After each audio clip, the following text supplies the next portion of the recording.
today we are here with Azgari Lipshy. That's it. I'm leaving. You pronounced my name wrong. All I'm right. kidding. I'm kidding. You actually did really well. I know. Yeah, I worked on it. Azgari helps entrepreneurs launch a fully built SBA compliant service business in 90 to 120 days with zero royalties, no territory limits, and a money back plus $3,000 guarantee if they don't get paying clients. Without further ado, welcome to the show, Azgari. Hello. Hello. Hi, Eric.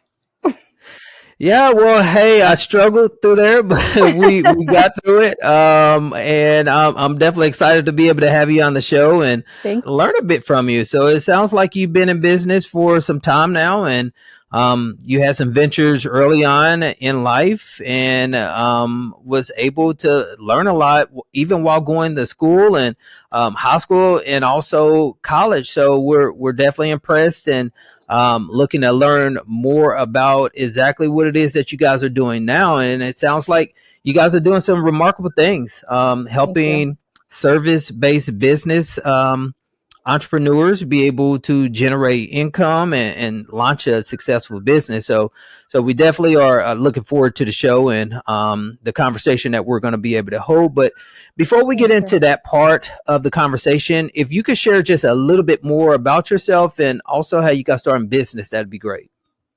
Sure. Like I said, I started at 16, a kid, didn't know a whole lot of anything. But I think, you can always point those kids who are always hustling things in the play yard, right?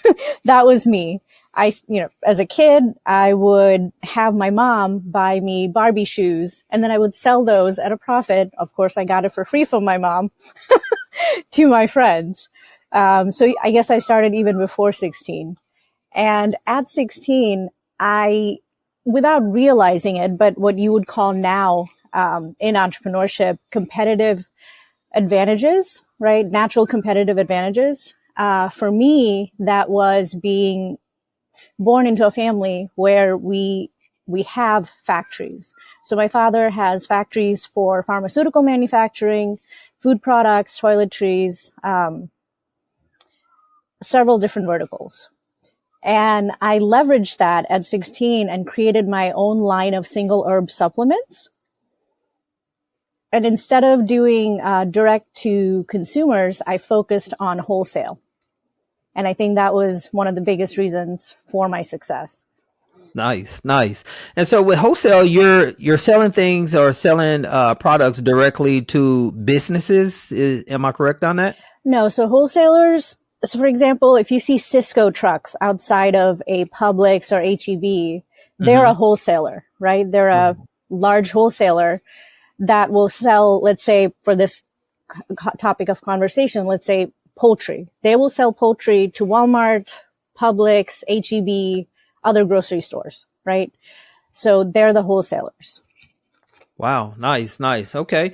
And it sounds like your family is entrepreneurial. So your father that actually own a factory, or does he own the factories, or is he utilizing the factories? Nope. He started all of it from scratch.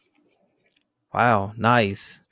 Okay. And so you've been around business for quite some time then. Do you, just curious, because a lot of us, we're first generation entrepreneurs that's learning a business, that had to work our way up from the bottom, and don't appreciate individuals that come from families that's been in business and has had a high level of success. But do you feel as if that's somewhat of an advantage for you to had been in a business oriented family? I think it applies to almost every situation, right? If it's monkey see, monkey do. For me, seeing failure in business was a normal lunch conversation at the family dinner table.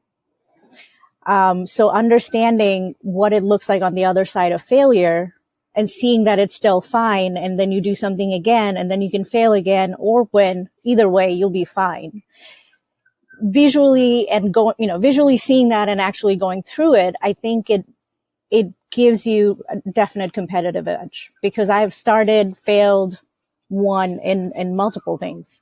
And I don't think I would have had that guts had I not seen it. Yeah. And that's what holds a lot of people back from even wanting to get started within business Yeah. is the fear of failure. Yeah. Because in college and high school, and even, in corporate America, you just don't want to make a mistake. And that's what's driven into each person's mind is don't make a mistake because, that could be to your detriment. That could be a career that you end up losing or a test that you end up failing. And so a lot of people, they're just so, um, uh, they just don't want to put themselves out there to risk not being able to complete something successfully every single time. And so an entrepreneur, as you mentioned, you're constantly failing. You're constantly learning new Yeah. things and learning on the fly, and so you're Yep. having to course correct quite a bit along the way. So that's really impressive. So if we could just kind of go back to the beginning, and so you mentioned that you started businesses at a really young age, and that transitioned into your teens and into college. Just kind of give us a peek inside of some of the businesses that you started and may have got some traction, but just turned into a fail initially. So with my first company with single herb supplements, it did really well because I was able to start off selling in large volumes since my clients were wholesalers. And that did really well for 3 to 4 years, and it made me very cocky. So I decided to bite the hand that feeds you, right? Where I was like, okay, my margins are around 35% going with wholesale. If I went directly to retail, so, instead of selling to the wholesaler who's going to sell in retail shops, I wanted to go sell directly to the retail shops because it would improve my margins theoretically, right? But being the dumb early 20-year-old that I was, I didn't count for the additional headaches, the infrastructure, the team requirement, everything that would go along with that extra, 23% margin that I was going after. And I ended up onboarding a much larger sales team, which my manufacturing could not support, leading to, I don't think I even need to tell you what where that Mhm. led to. Yeah, and so you didn't really have the infrastructure for it, and so do you think if you would have been aware of that and built that process out, that the margins would have been more profitable? I would have had to keep a lot more liquid capital tied up in production. So at the end of the day, not really. No. Okay, got it. And so you mentioned that this took place in your early 20s. So were you still in college or had you just recently graduated at that point? Still in college. Okay. So you were operating a pretty good size business while going through college courses and the demands of college. How were you managing that? How were you able to scale that? Were you pretty much just hiring a lot of that out to be able to have someone else take the load on? What was the strategy that was working for you and helping you to be able to build your business on the side of a demanding college load? I dropped out a lot of classes. I would drop out a lot of classes, reapply, take a semester off, or start a semester, quit for the whole semester. So it took me longer than the average gal to finish school. Yeah. Well, but I love that though, because you were making it work. And that's what entrepreneurship is all about. We solve problems. We go in, we see how we can get things done and we just put our head down and figure out ways to be able to accomplish things. So that's great that you were able to get through school eventually and build an amazing business. And so Well, obviously, I'm sure you can tell from my skin color, I'm a brown girl. And in a Hmm. brown girl family, your parents are never going to let you live it if you don't finish school. Hmm. Yes. Well, so I mean, what that simply tells me is just work ethic. I mean, I love that. I love people that work extremely hard. I'm one of the same type of people. I instill that into my girls as well, and let them know that hey, you just got to get after it. If you're gonna achieve anything that's worth being proud of, you're gonna have to go after it. So that's amazing. Or it could also be Asian parents guilt trip. That helps Hmm. too. Yeah. Yep. Well, but I tell you what, Asians, you guys are thriving. So yeah, I'm really impressed. I love that work ethic. Thank you. So, to bring things more up to current events, you're helping newer entrepreneurs get their foot in the door with business. You're concentrating on the service based business to help them be able to gain traction. Just kind of shine a light on exactly what it is that you do and the type of individuals that you're working with to help achieve a level of success. Sure. I'll give you a little bit color on me in this space first, so that the context makes more sense. Over the last 5 years, I've launched 2 construction companies and also purchased a uh, co- commercial franchise in the construction space as well, which in and of itself was a whole thing. We'll get into franchising in a later conversation if you like, but I'll go back to answering your current question. So since I moved away from product space and, consumer packaged goods, which is what supplements and the garment companies that I owned would qualify under, moved towards more service based and now in construction, which falls under service based business, because I'm able to do recurring revenue and manage a brand with low operational cost, and also manage it with a smaller team. That's much more possible with service-based industries rather than, trying to scale CPG and garments. So Okay. coming from that background, now I've realized that I started helping people start their own businesses almost without actually, planning to do that. About 3 years ago, I had 2 friends come to me asking me for help in, starting something.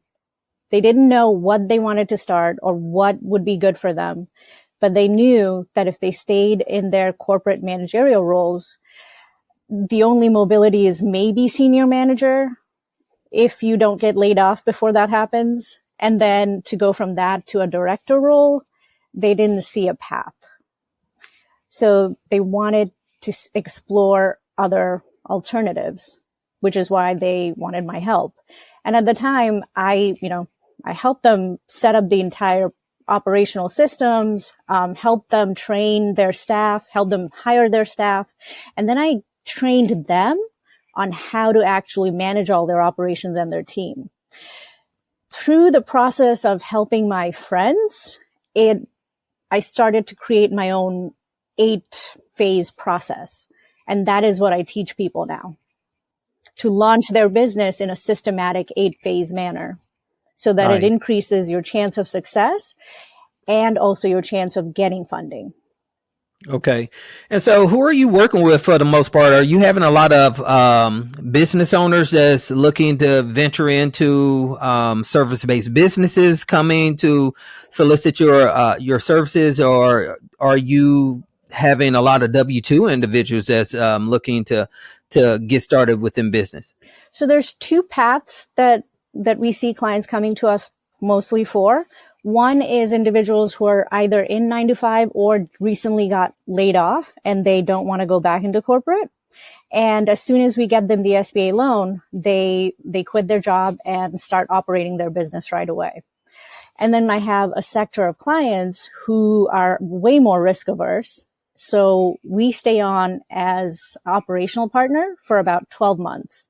So we launched the business, we operated with them, we set up all their management team, and we train the management team, but the business owner gets to keep his 9 to 5 job while we operate for a year, after which by then the managers are trained, and the business owner can decide if he wants to quit and take over his company now or keep managing it with the managers that we have in place. Okay. Are there any individuals that's keeping their job and operating their businesses on the side that you're working with as well, Yeah. beyond that 12-month period? I have a few clients who I've worked with for about 18 months, and now we're in discussion about expansion and how we can expand them into, bigger territories. And one of them is also considering turning their business into a franchise. Wow. Yeah, that's amazing. Yeah, I mean, after all, if you get into a business that's generating anywhere from 300 to 700,000, even if they are high income earners, and generally most high income earners are going to fall between that 100 to $400,000 range, that's still a really good margin to replace your income. Is there any concern about downturns that you promote with your clients? What do you mean downturn?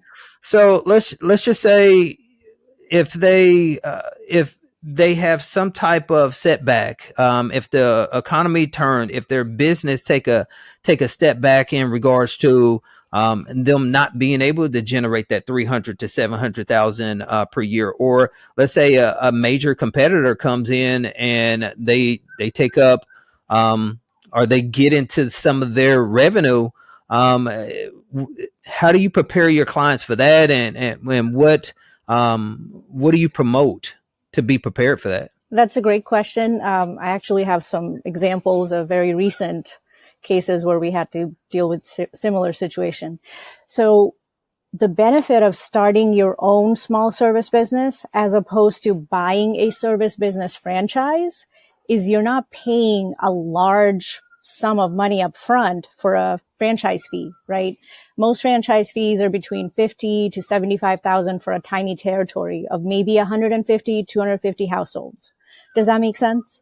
Mm-hmm. So right off the bat, before you've invested any money to actually launch your business with the franchise, you're already behind. If you bought one territory, that's 75,000 plus whatever training cost they charge. That's usually around 10, 20,000.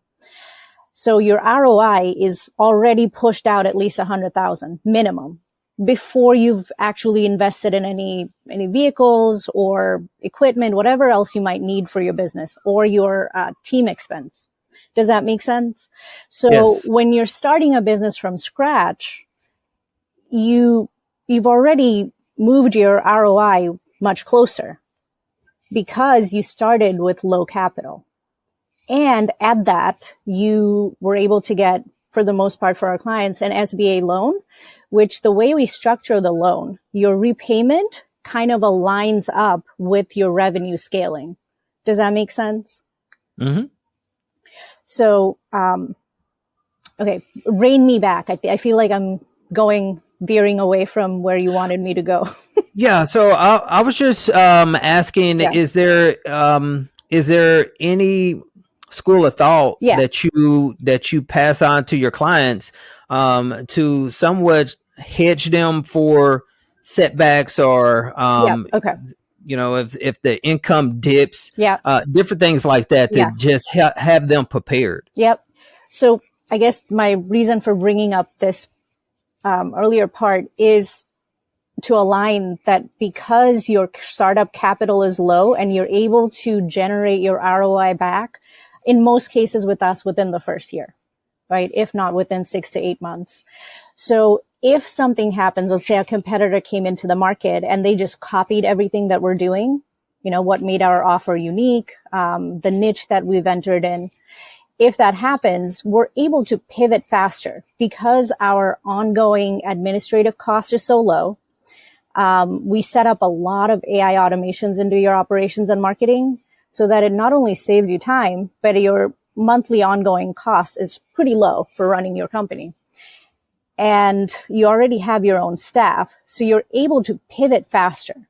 right? We're able to make adjustments, whatever it is that is causing us to have a decline in our, ongoing monthly targets.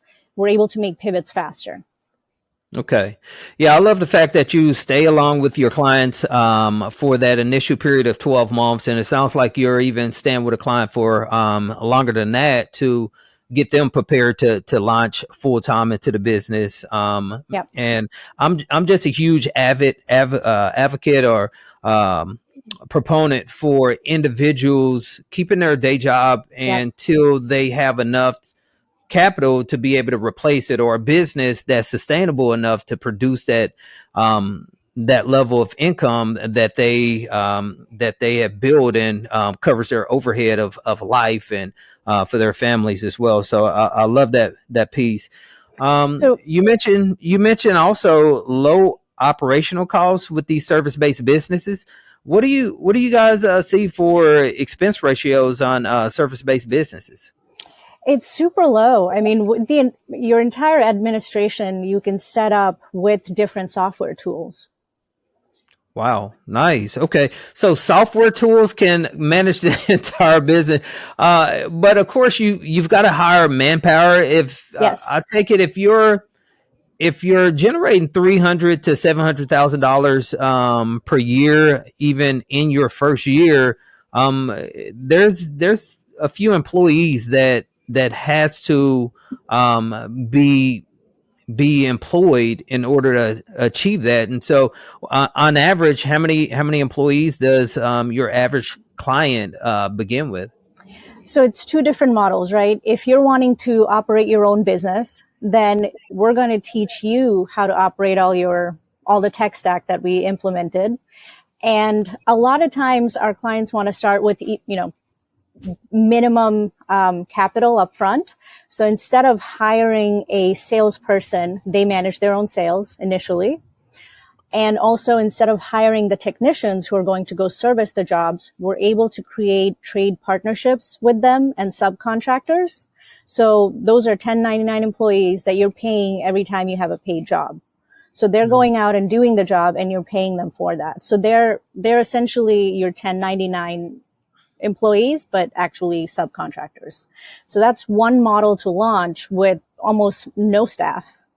And then our clients who have a 9 to 5 job, so they can't be the ones running sales or looking at operations. With them, we teach them how to manage their administrative tasks and all their tech stack. And then we train a salesperson to go out and get and land the jobs. And we hire a technician for them. In the beginning, usually part-time. Okay, sweet.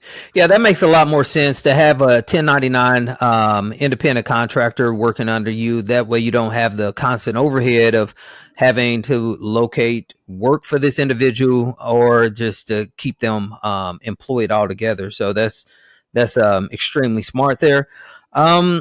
So if a person did want to pursue working with you and also starting a service-based business, what would the cost be, the initial cost for working with you, and also how much capital should they have on hand to be able to launch a service-based business? So to answer that question, the first thing we would need to understand is, are they going to use their own capital or are they going to need a loan? We haven't launched any clients who didn't get a loan, to be honest, right? Because most of them are 9 to 5 employees. So they have steady income, which helps them qualify for an SBA loan. Okay. And what is, let's say someone decided that they wanted to reach out and work together with you. What do you charge, or are you able to disclose that on Sure. this channel? Yep. So our direct fees are $25,000 if you want us to launch the business in 120 days, which covers applying for your SBA loan and all the different steps that we take to make sure the business that we're choosing for you is going to do well in your market. So we do a lot of due diligence and competitive analysis in the front end before we even launch your business. Nice. And I love the fact that you've got the money back guarantee. Yeah, There's not a whole lot of companies that we'll do would that. stand behind that. I mean, you guys are promising that they're going to receive paying clients, and then you'll reimburse the cash that they paid up front, and then on top of that, an extra $3,000. So that's outstanding as well. Thank Now, you. yeah, and so Oh, as far as service-based businesses, what all does that entail? What all industries will that cover? And I mean, of course, we can't name every one of them, but I mean, just on a an overview, sure. roughly, Yeah. what all services or industries will fall in that? Do you live in a home or apartment? It's a house, Okay. So do you have a front lawn, back lawn? both. Okay. So do you have somebody who's coming and doing that for you? Yes. Uh-huh. Okay. So that's a service-based business for lawn care. Okay. When was the last time you got your house painted? Oh, it's been quite some time. So Yeah. yeah. So that's another service-based business. Plumbing, maintenance. Now, everything I'm mentioning, that can be geared for commercial work too, right? If you lived in an apartment complex, your apartment complex has an HOA. That's a service business. They probably have a maintenance company that's going around cutting the grass for the entire complex. That's still a landscaping company, but it's a landscape company that's focused on commercial work.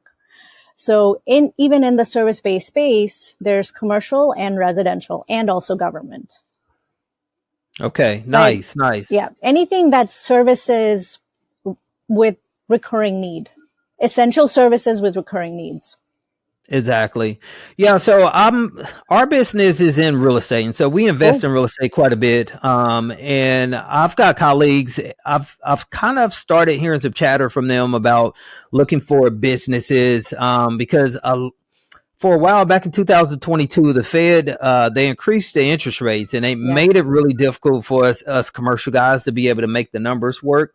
And so we've been looking for opportunities to be able to generate income, and keep bringing good investments to our investors. And so a lot of people have started looking into buying businesses, and I've heard quite a few people mentioning these service-based businesses. And so it's pretty unique that you're sharing this, and that's your business of choice. Now, one thing that everyone pretty much has to be on high alert for is AI. So with these service-based businesses, what's the future look like for these? I know we've got autonomous cars that's coming down the pike pretty heavily.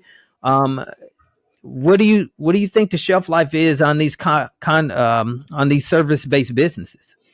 AI is your best friend in service-based businesses because it's helping us eliminate a lot of freelancer roles that a small business owner would have first needed to hire, right? With AI now, one business owner can run their entire marketing, ad, operations, even accounting and finance. You have software for all of those things. PR, you have software for that as well. So AI is your best friend if you're a small business owner. It is not taking your job. It is No. going to help you be more efficient and get more time back in your life. Yeah. Yeah, I agree with you. I've had to the privilege of being able to cut my expenses down significantly from utilizing virtual assistants that would do different admin things. I can go into ChatGPT and punch in a prompt or two from some prompts that I've saved, and have work cranked out in 5 minutes that a lot of virtual assistants would have took a couple of days to do. And so yeah, Yeah. it's definitely a good time to be in business. And AI, like a lot of people, they're so afraid of what it can do. But right now it's more or less just a guide, because you have to keep AI on the rails, because it can go in a different direction if you're not well versed in it. And so I love how you're utilizing AI as a tool rather than training your clients to be afraid of it. So that's really good. So as far as scaling a service-based business and exits, what do we see with that, and what would that process look like? So the first onboarding conversation that we have with our client is about exits, because most business owners or individuals who, had a 9-to-5 job, now they're going to be a first-time entrepreneur. They don't even think about exits. They don't even know that they should even think about exits, right? So bringing out that conversation on that first onboarding call gets them to start thinking in the mindset of an actual business owner, not a business operator. Does that make sense? Oh no, yeah, that's perfect. Yeah, Yeah. yeah, you definitely want to start with the end in mind. Like Stephen Covey says, you have to build your business professionally, because you don't want the business to stop running because you're not a part of it. You actually want it to run without you. That came from the E-Myth. Michael Gerber creating that franchise model, even if it's not going to be a franchise, but just creating a business that can run without you. That's absolutely essential to actually having a business. So I love that you onboard your clients with that in mind on the first call. So that's great. It's great. We definitely appreciate that. We're going to turn the page and start wrapping things up. But before we do, we've got a portion of our show that we like to call our Moonlight Coaching Round. And typically what we do is ask our guests a few questions. Sure. If you could hold your response to between 1 to 2 minutes per question, Okay. that'd be great. Yep. The first question I have for you is, how many hours a week would you recommend a person invest into building their service-based business in order to be successful?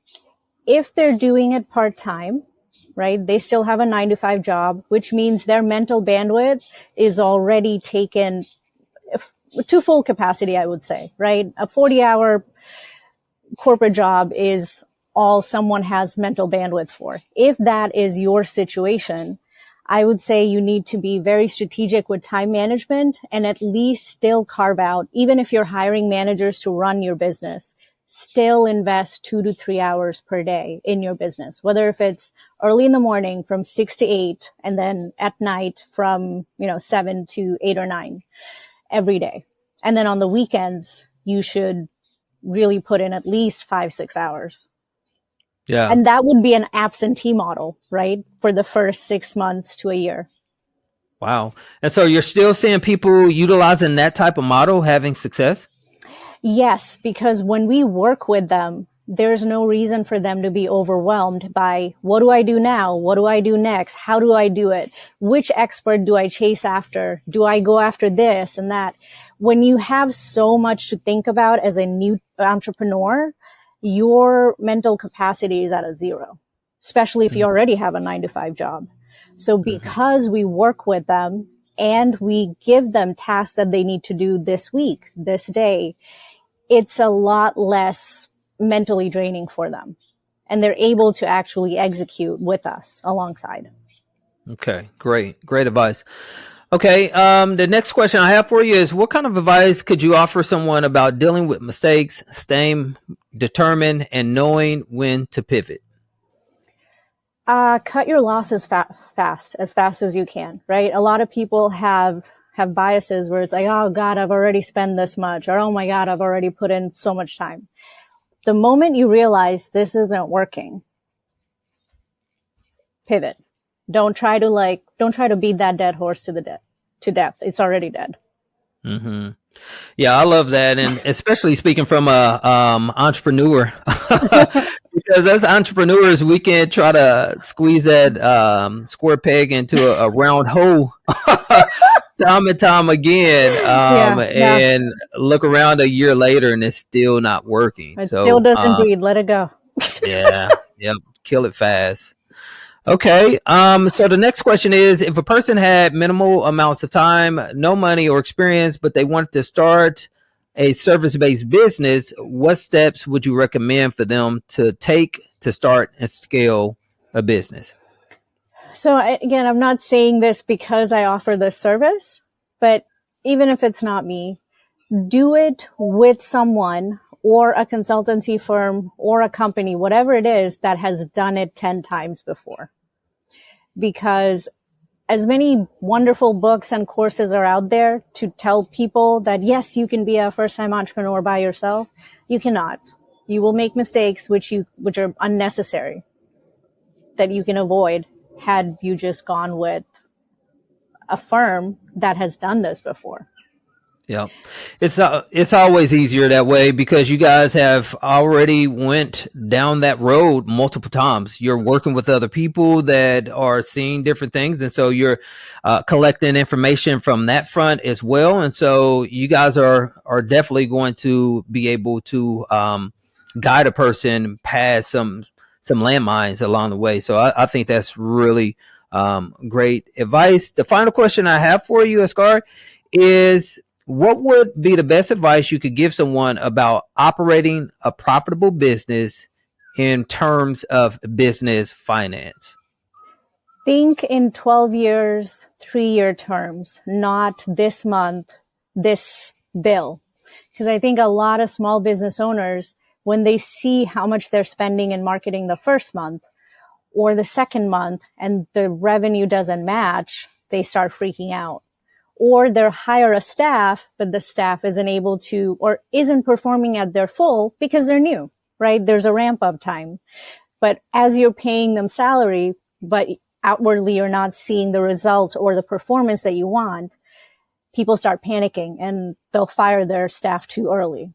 So I would say have your if you're not working with anyone, you're doing this yourself, create your 1-year forecast of what your expenses are going to be ahead of time and what your projected revenues are. And once you start matching the two, it's a lot easier to keep yourself calm, even though you're seeing, okay, this is part of a process. I have to, build up my market first. Yeah. Okay.